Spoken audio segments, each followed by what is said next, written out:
Living Well is a lifestyle vlog, and so glad to be here. I hope that you are well. I miss you guys every single day, so I try to make it at least every day or at least every other day.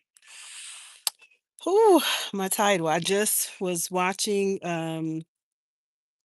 some news, and there has been a water restriction imposed upon one of the cities that's closest to me, about 90 miles up the road, Raleigh, North Carolina.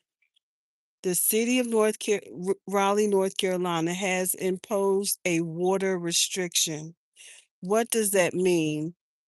That means that watering can only occur between 6 a.m. and 10 p.m. through, 12 midnight through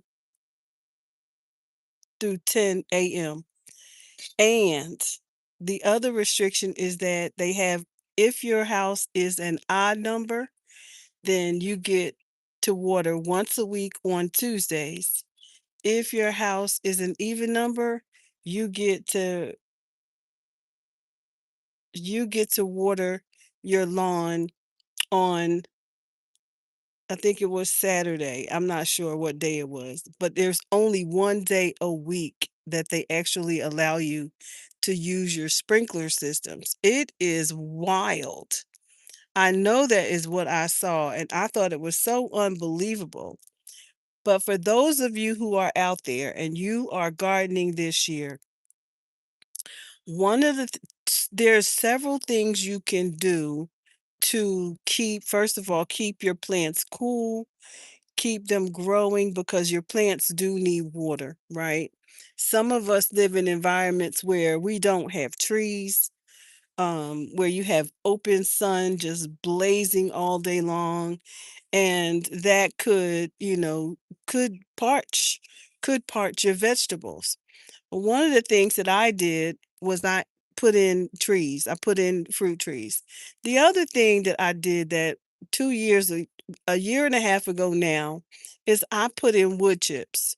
One of the things that I have been studying is how things grow in the forest, right? With this water restriction, you have to have a way to maintain the moisture in your soil. So I put down wood chips everywhere. Like, yes, they're heavy nitrogen and can draw nitrogen from the garden as it breaks down. But we either gonna do that, or we're gonna have some drought, and then your plants won't thrive. So I would also say wood chips or some straw, but be careful about where you get straw, because some straw has been sprayed with herbicides and it will cause your plants not to grow. So you want to be very careful of that too. So you want to collect as much as you can. If you have pine straw in your neighborhood, you can go through your community. People are always getting rid of pine straw. Those who don't garden, they don't like pine straw. They put it around their tree. You can put it around your trees, you can put it around your plants, you can put it around your shrubs, you can put it around on your garden beds. It is a good way to keep your soil cool. That is the goal, keeping the soil cool so that the moisture doesn't evaporate in the soil. So I just thought that was really wild to me. I knew it was coming. So I want y'all to be mindful that that is coming. Another thing is, um, when it rains, put things out to get some water, so that you will have a reserve of water for your plants, because we knew that this was coming. We knew. But now with even more people gardening, now they're really going to impose the restrictions on the water.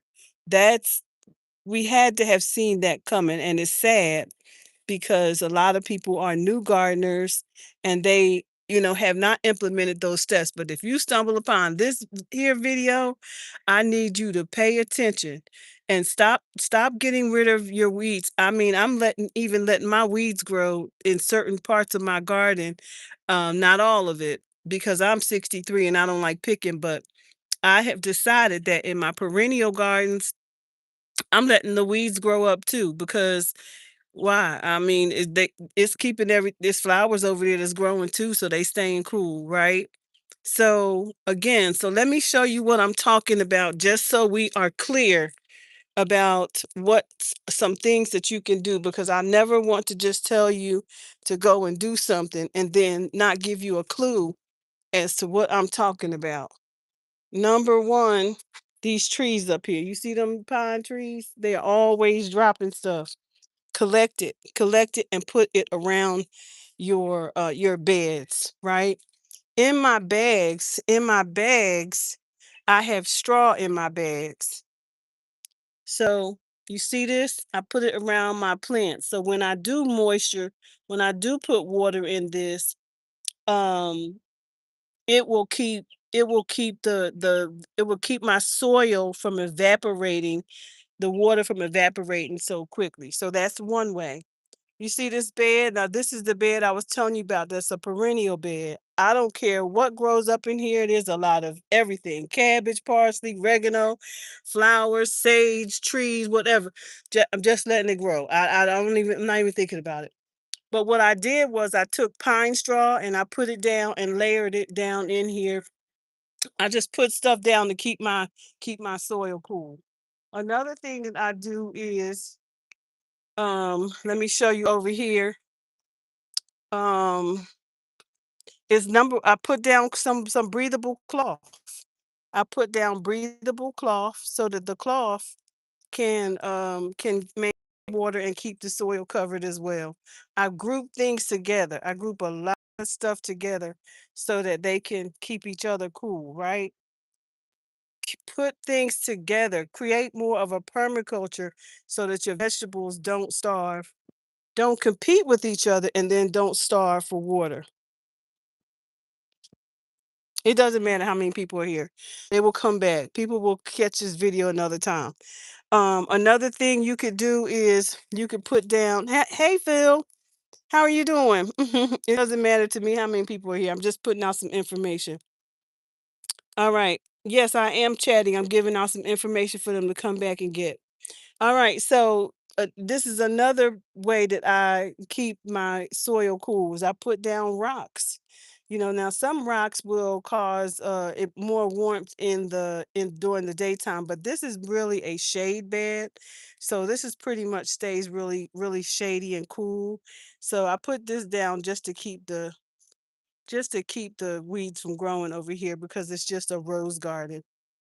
Good. I'm glad you're enjoying that. But again, even your trees like this, I put down crimson clove. Crimson clove, because it's a ground cover and it keeps the ground cool, okay? And it'll keep this ground cool.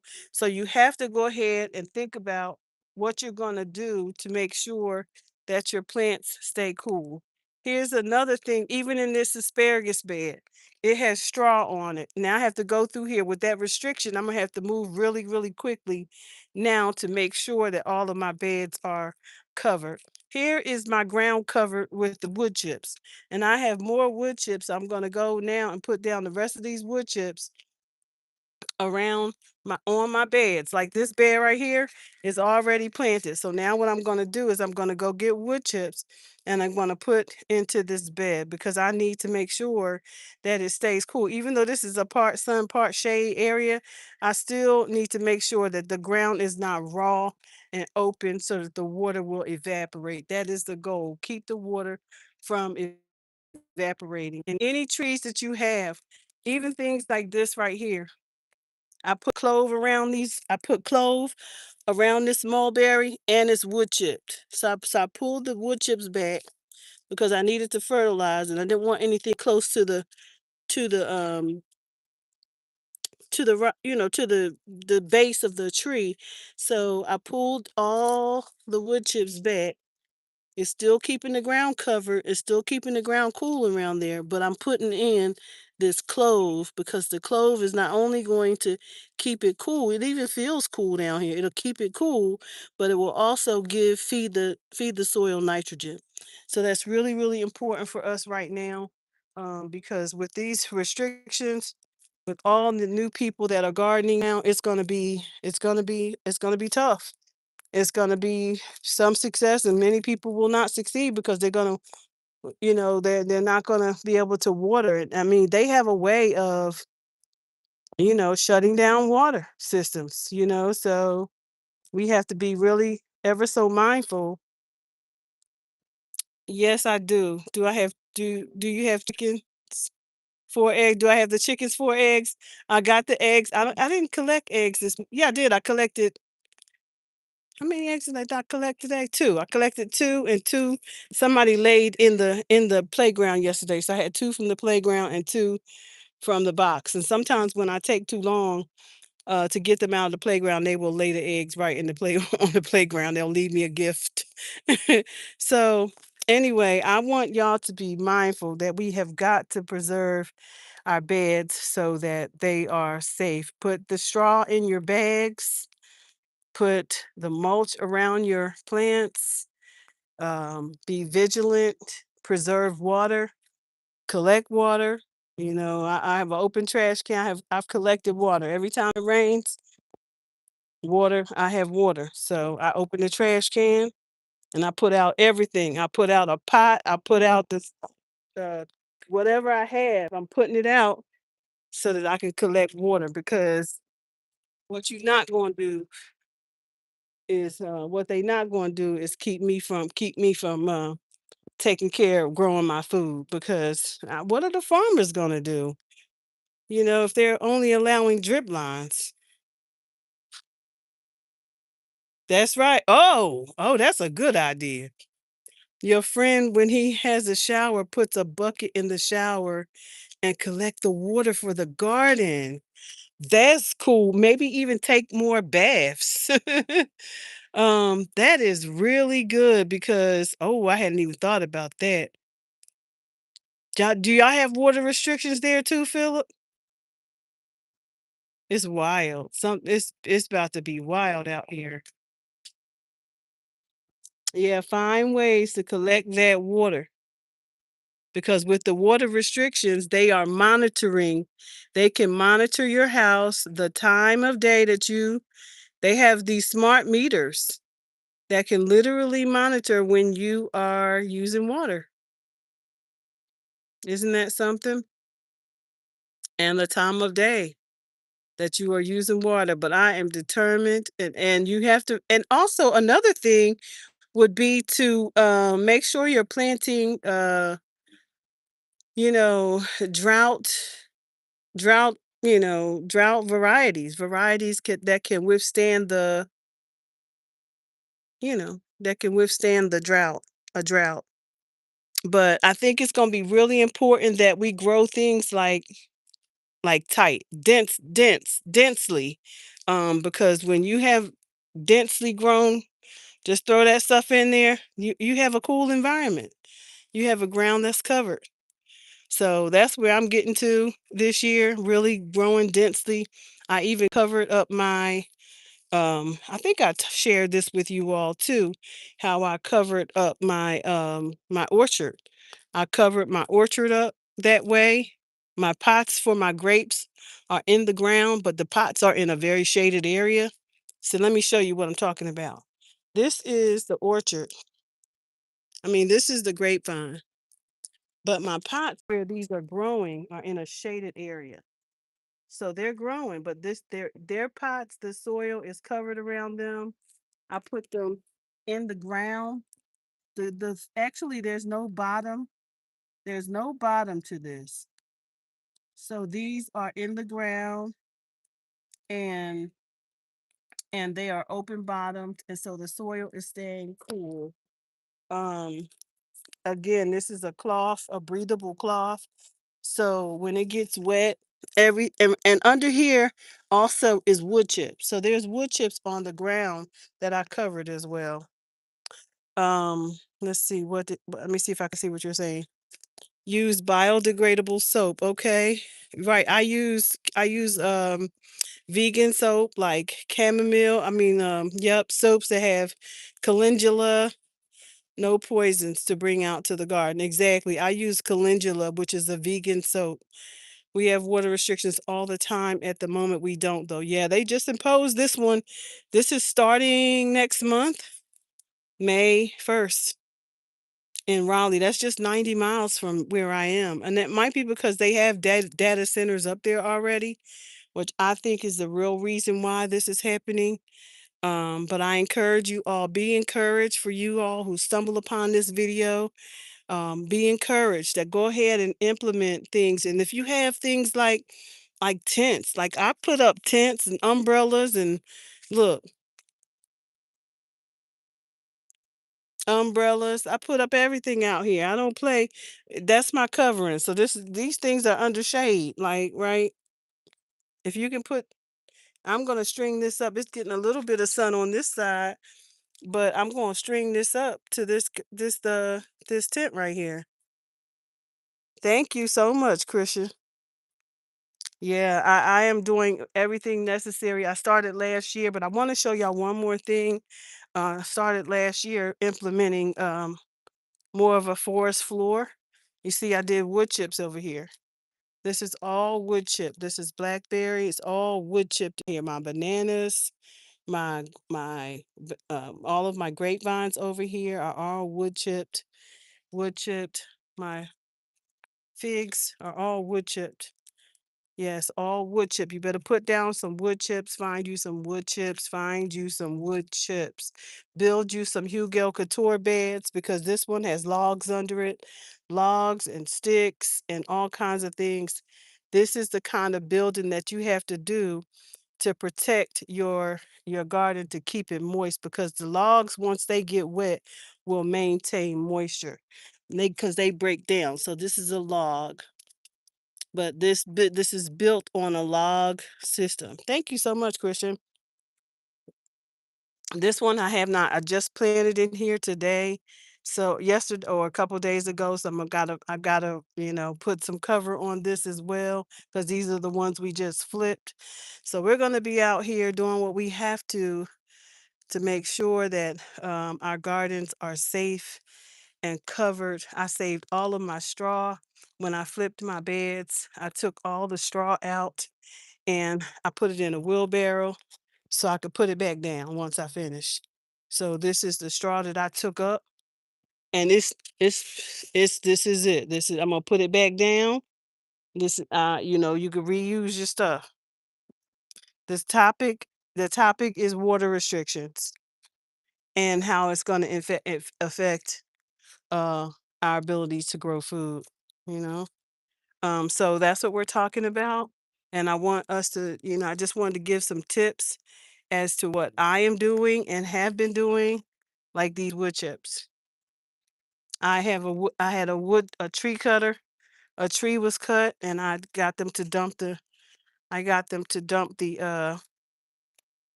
tree, the chips outside of my fence area. I even put down pine chip. Look, this is another idea. Like this is a bed that I made, but this is cedar pine. I used to use this for my chickens, and every now and then I'll bring whatever my chickens have, I'll bring their stuff out here and cover up too because they're you saw a snake under the solar panel. Where? I'm not going back over there to see. I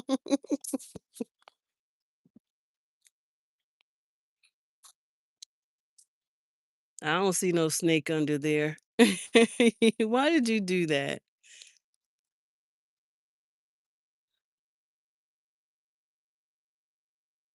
That wasn't there's no snake under there.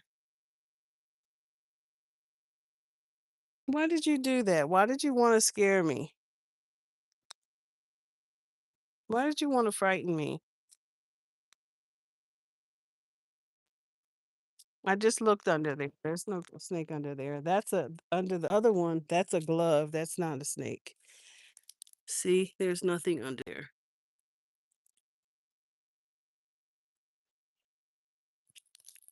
Yeah, there's nothing under there. This area, I keep my yard pretty clean so I can see really well on the ground. Blackberry bushes have thorns on them. Yes, they do. Yeah, blackberry bushes do have thorns on them, and well, some of them. You might have a thornless variety. Not all of them have thorns. I know my roses have thorns, but not all blackberries have thorns because I have quite a few that do not. This is a this is a blackberry in a pot, and I don't see any thorns on it at all. But there are some that do. Yeah, there is something on my head. It's called a wrap. It's called a head wrap.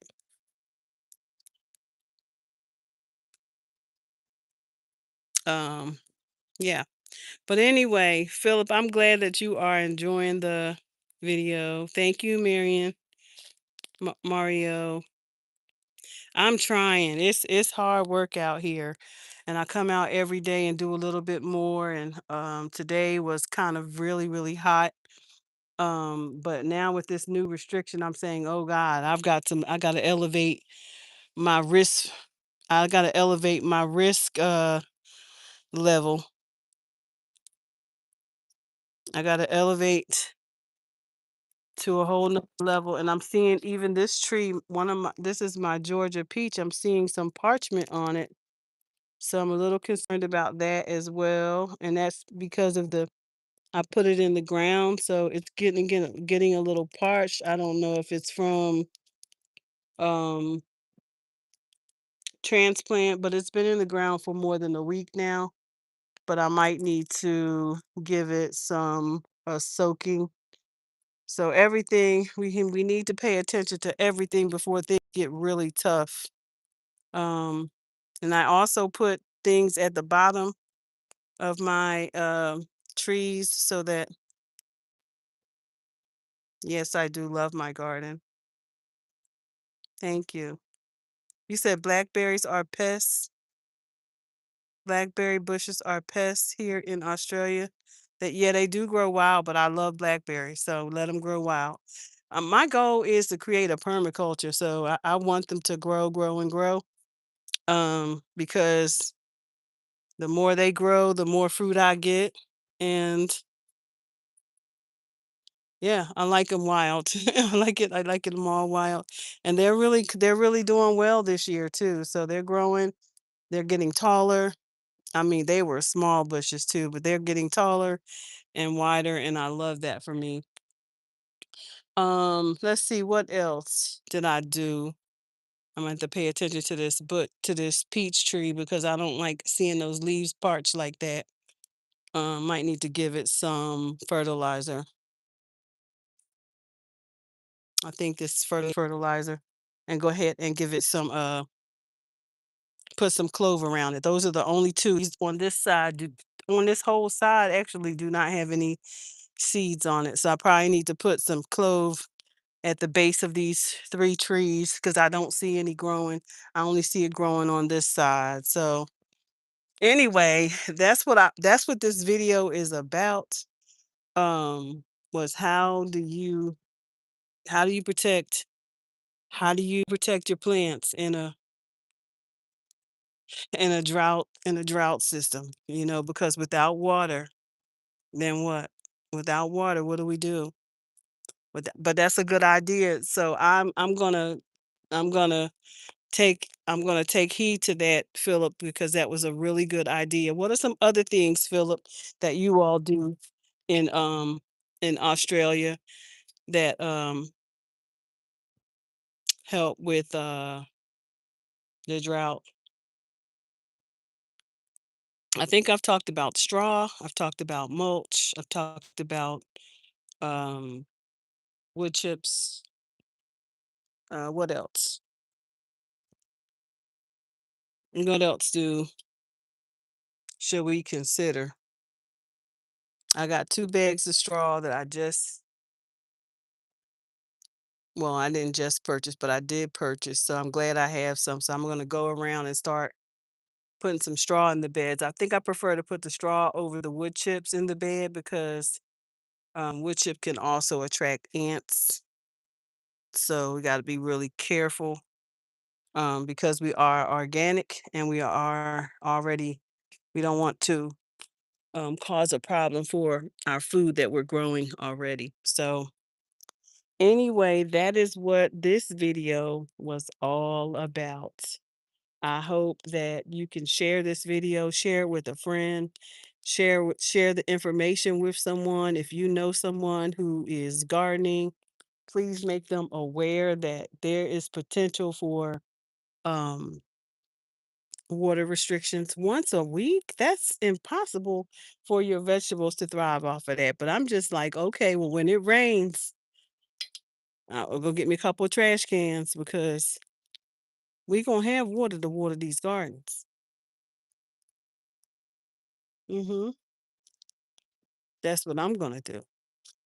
I see two more. That's where my chicken feed is. I might have to open that up because my chicken feed is in two steel trash cans. So I'm looking all around. And even now, before these restrictions happen, something that you want to do is um go ahead and put some water in jugs. Put some water in jugs so that you'll have some extra water. Preserve, water for you to drink too, because what if it comes to that, that the only water you can have is the water that you drink. And I think that that is why it's so important for us to, excuse me, for us to grow fruit because fruit has water in it. It is how did we get water before there was water systems other than the creeks? How did the Neanderthals, how did they get water? You know? Um, let's see, Christian says sheep wool is a nice thing. It is a nice fertilizer too. Sheep wool, but I don't have a sheep. So that's a problem. That may be helpful to someone, but I'm an urban homesteader in the city, so I don't have that. Snails don't like it either. Yeah, I know I'm putting down eggshells for them because those snails are treacherous.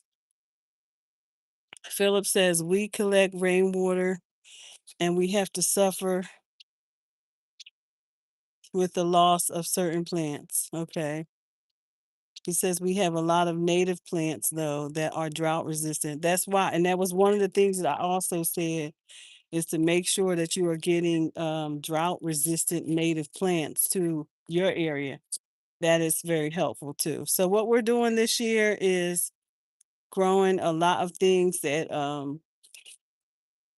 specific to the summer. So like tomatoes, cucumbers. I'm not trying to grow everything. Just want to grow what I need for making sauces, potatoes, um, sweet potatoes, white potatoes, um, all sorts of tomatoes, cucumbers, melons. I'm probably gonna do watermelons too, but I'm gonna actually do those. Let them grow into the shaded area. I'm not gonna put them into. Um, I'm trying to be very, very strategic about where I grow things and make sure that I put things together that aren't competing for the same food or water or fertilizer at the same time. So make sure that you share with your friends that there is a potential for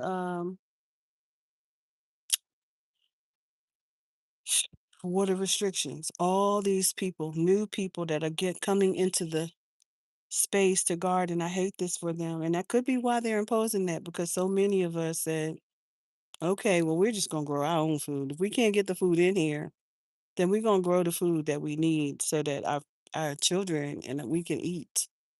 And I think that that's a really good thing, but that is going to put pressure on the water system. and water is free. But if it doesn't rain, then we have a drought, you know? I think water should be free. It comes is an element. May a worm composter would be a good idea. Yeah, that would be a good idea. I put vermicompost beds within my plant beds. So I have seen a lot of worms in my bed. So I'm excited about that too. But it's also good to just go buy some and put them in your bed, some worms, let them put them in the beds. Mhm. That. Let them go on and just go on and order you some. Order you some worms. Mhm. Order you some worms and put them in the bed, put them in the beds. That's just a less you would have to do to create what to create the castings. Philip says we collect rainwater and we okay, I seen that. They are helpful gardeners. Nice. They are helpful. Very, very helpful. They ke- they aerate the soil as well. You're putting in a lot of things to help me this year. And I'm glad I started.